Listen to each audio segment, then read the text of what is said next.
Assalamualaikum warahmatullahi wabarakatuh. Pada kesempatan kali ini, kelompok 4 bertujuan akan mempresentasikan tentang kompleks geometri.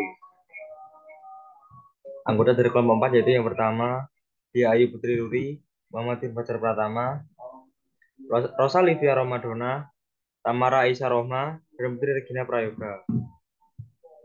Pendahuluan dari titrasi kompleks geometri yaitu titrasi ini berdasarkan pembentukan persenyawaan kompleks, ion kompleks, atau garam yang sukar mengion. Kompleks geometri merupakan jenis titrasi di mana titran dan titrat saling mengkompleks membentuk hasil berupa kompleks. Tujuannya yaitu untuk melakukan standarisasi larutan titran atau titer. Dan yang kedua, menentukan kadar analit dalam sampel obat. Selanjutnya akan dilanjutkan oleh teman.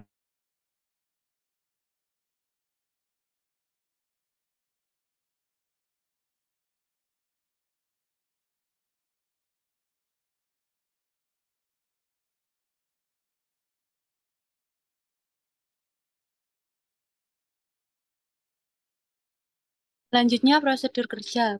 Yang pertama pembuatan larutan NaEDTA. Yang pertama siapkan alat dan bahan yang digunakan. Timbang kalsium karbonat seberat 100 mili atau 0,1 gram, lalu larutkan dengan beberapa asam klorida encer hingga tidak timbul gas dan larutan menjadi jernih. Yang ketiga netralkan dengan larutan natrium hidroksida sebanyak 2 mili, kemudian encerkan dengan aquades hingga 100 mili. Selanjutnya pipet sebanyak 25 mili lalu larutkan. Kemudian diencerkan dengan aquades 25 mili. Lalu tambahkan dapar amonia pH 10 sebanyak 5 mili dan 3 tetes EBT. Titrasi dengan NaEDTA sampai terbentuk warna merah anggur menjadi biru. Catat volume NaEDTA yang dibutuhkan. Kemudian yang kedua, penetapan kalsium laktat. Yang pertama, siapkan alat dan bahan. Yang kedua, haluskan kalsium laktat sebanyak 1 tablet, kemudian timbang. Kalsium laktat dimasukkan ke dalam labu ukur, lalu tambahkan HCl 1N sebanyak 2 mili, tambahkan NaOH 2N. Kemudian sampel ditambahkan aquades sampai tanda batas labu ukur. Sebanyak 10 mili larutan dimasukkan ke dalam Erlenmeyer, lalu tambahkan dapar amonia sebanyak 5 mili dan 3 tetes indikator EBT. Titrasi dengan NaEDTA 0,05 m hingga larutan berwarna biru. Setelah itu sudah terbentuk warna biru, catat volume NaEDTA yang dibutuhkan.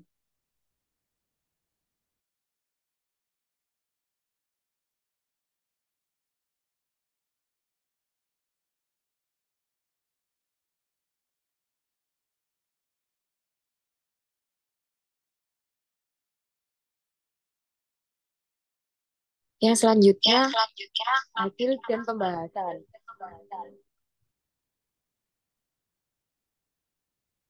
Standarisasi titran dengan tujuan standarisasi yaitu melakukan standarisasi larutan standar dan sekunder yaitu larutan Na2-EDTA. Menentukan kadar kalsium laktat dalam sampel uji berdasarkan prinsip titrasi.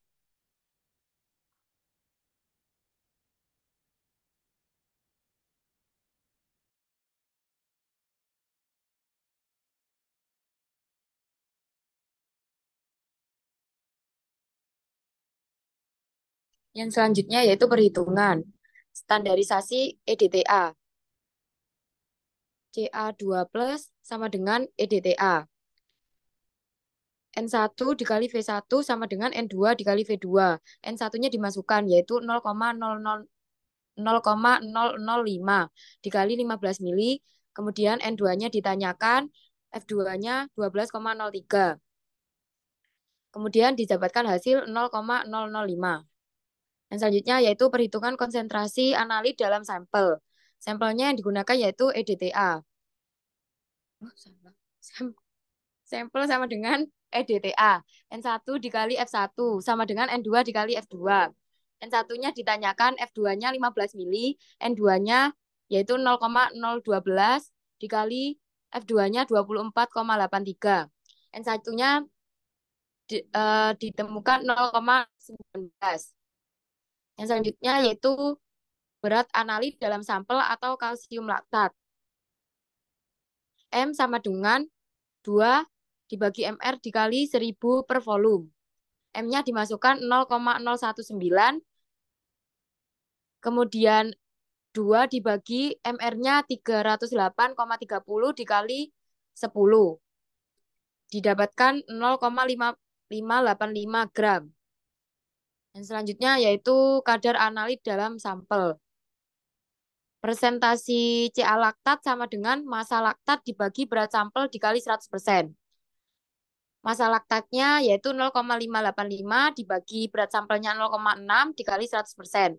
Hasilnya 91,5%.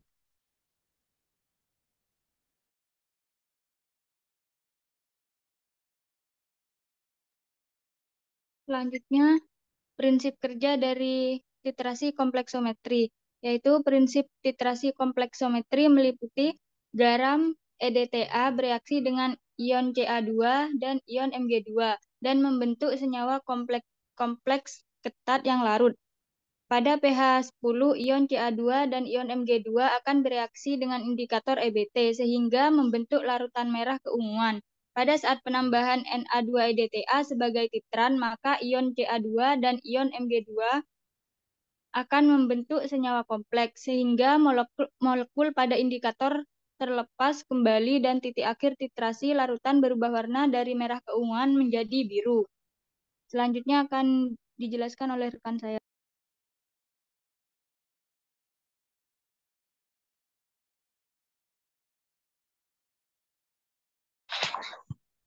Selanjutnya kesimpulan. Yang pertama, titrasi kompleksiometri yaitu titrasi berdasarkan pembentukan persenyawaan kompleks.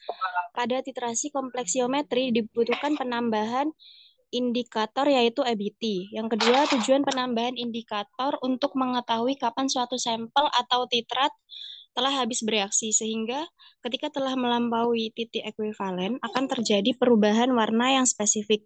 Jika warna telah berubah, proses titrasi dapat dihentikan. Yang ketiga, standarisasi larutan titran yaitu CaCl3 ditambah buffer dan EBT, kemudian dititrasi dengan Na2-EDTA dan terbentuk warna biru.